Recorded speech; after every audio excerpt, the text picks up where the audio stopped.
Second world వార్లో జర్మనీని ఎలాగా south అమెరికాకి వెళ్ళినా ఎలా పట్టుకొని శిక్షించారో మొస్సాద్, అట్లాగా తప్పు ఎవడు చేయనండి, either is a Hindu or Muslim, ఎవరైతే మొదటి తప్పు చేశారో వాళ్ళని కనుక శిక్షిస్తే పర్యవసానమై ఉండవు. ఇది చాలా బలంగా ఆలోచించాలి. అంటే ఇవన్నీ ఎందుకు చెప్తున్నాను, ప్రతి ఒక్కరూ చాలా క్షుణ్ణంగా వినాలి. ఎందుకంటే భవిష్యత్తులో మీకు ఇవే పోరాటాలు. మీరు ఎమ్మెల్యేలు అయిపోయాం, మంత్రులు అయిపోయాం, అందరికీ కార్పొరేషన్ పదవులు వచ్చేసినాయి అంటే కాదు. ఇప్పుడు మనం వేసింది తొలి అడుగు మట్టుకే. నేను భారతదేశం కోసం చనిపోవడానికి సంసిద్ధంగా ఉన్నాను, గుర్తుపెట్టుకోండి. ఎందుకంటే నా ఇంటెన్సిటీ చాలా వైల్డ్గా ఉండదు. అంటే మాట్లాడితే సంస్కృతాన్ని తిడతారు, హిందీని మీరు రుద్దుతున్నారు, సౌత్లో దక్షిణాదిని అంటారు. అన్ని దేశ భాషలే కదా. మన తమిళనాడులో తమిళ్ హిందీ రాకూడదు అంటుంటే నాకు అనిపించింది మనసులో ఒకటే, అప్పుడు తమిళ సినిమాల్ని హిందీలోకి డబ్ చేయకండి. డబ్బులేమో హిందీ నుంచి కావాలి, ఉత్తరప్రదేశ్ నుంచి డబ్బులు కావాలి, బీహార్ నుంచి డబ్బులు కావాలి, ఛత్తీస్గఢ్ నుంచి డబ్బులు కావాలి, కానీ హిందీ మాకు వద్దంటే అదే న్యాయం.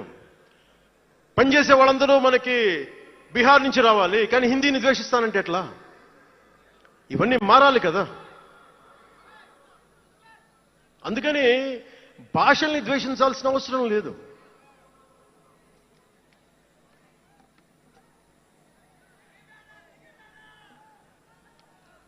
మనం ముఖ్యంగా హిందువులందరికీ నేను చెప్తా ఉన్నాను, మీరు ముస్లింలను చూసి మీరు నేర్చుకోండి. పవిత్ర రంజాన్ మాసంలో ఉపవాస దీక్ష వహిస్తున్న నా ముస్లిం సోదరులందరికీ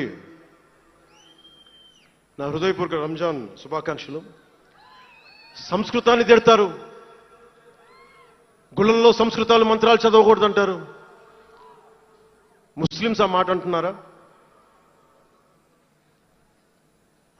అరబిక్లోనే కదా, ఐదర్ హిందూ ముస్లిం, ఐదర్ ఆంధ్రప్రదేశ్లో ముస్లిం కావచ్చు, తెలంగాణలో ఉన్న ముస్లిం కావచ్చు, తమిళనాడులో ఉన్న ముస్లిం కావచ్చు, అరబిక్లోనే కదా మంత్రాలు చదువుతారు, ప్రార్థిస్తారు.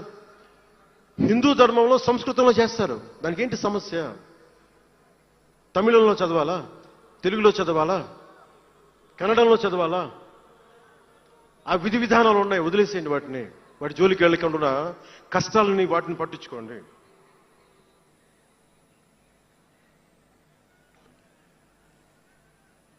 మాట్లాడితే భారతదేశాన్ని ఉత్తరం దక్షిణం అంటూ ఉంటారు. ఆంధ్రాని తెలంగాణ విభజన సమయంలో తెలంగాణ ఇవ్వకపోతే మేము ఈ భారతదేశానికి సంబంధించిన ఒక అన్న స్టేట్మెంట్లు చూసాం, అలాంటి నాయకుల్ని చూసాం. ఆంధ్రాని విభజిస్తుంటే ఆంధ్ర వాళ్ళు మేము ఇక్కడ సంబంధం లేదు, మేము భారతదేశంలో ఉన్నామన్న స్వయం నాయకులు నా దగ్గర అన్నారు. అంటే తెలంగాణ ఇవ్వకపోయినా, ఆంధ్ర ఇవ్వకపోయినా, విడగొట్టినా మేము భారతదేశంలోంచి విడిపోతామన్న మాటలు మీరు ఎలా మాట్లాడతారు? అంటే ప్రతి ఒక్కరికి కోపం వచ్చినప్పుడల్లా కట్ చేయడానికి భారతదేశం ఏదైనా కేక్ ముక్కడ్డా మీ అందరికీ? కట్ చేయడానికి, భారతదేశ సమగ్రతని విధ్వంసం చేయడానికి ఒక్కడు ఉంటే నాలాంటి వాళ్ళు 10 కోట్ల మంది బయటకు వస్తారు. తస్మాత్ జాగ్రత్త. నార్త్ సౌత్ డిబేట్కి నా సమాధానం ఒకటే. ఉత్తరాదిన ఉన్నది హిమాలయాల్లో, ఉత్తరాదినున్న హిమాలయాల్లో ఉంది పరమశివుని కైలాసం. దక్షిణాదిన ఆయన కుమారుడు కుమారస్వామి మురుగన్ నివాసం. ఈ దేశాన్ని విడగొట్టే ధైర్యం, సాహసం ఎవ్వడికి ఉందని నేను అనుకోను. ఆ భయం నాకు లేదు.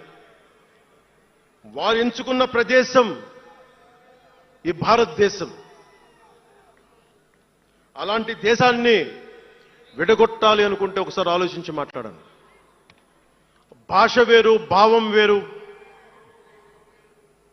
మీరు బయట వారు, మేము లోపల వారం, మీరు ఉత్తరాది వాళ్ళు, తెల్లగా ఉంటారు, మేము దక్షిణాది వాళ్ళు నల్లగా ఉంటామంటే, మా ఇంట్లోనే ఒకళ్ళు, మా అన్నయ్య 6 అడుగులు 2 అంగుళాలు 3 అంగుళాలు, నేనేమో 5 అడుగులు 9 10 అంగుళాలు నేను. మా బంధువుల్లో అన్ని రకాల వాళ్ళు ఉంటాం, కొంతమంది నల్లగా ఉంటాం, కొంతమంది తెల్లగా ఉంటాం. ఏం చెప్తాం దీనికి? అర్థం పర్థం లేని మాటలేంటి ఇవన్నీ?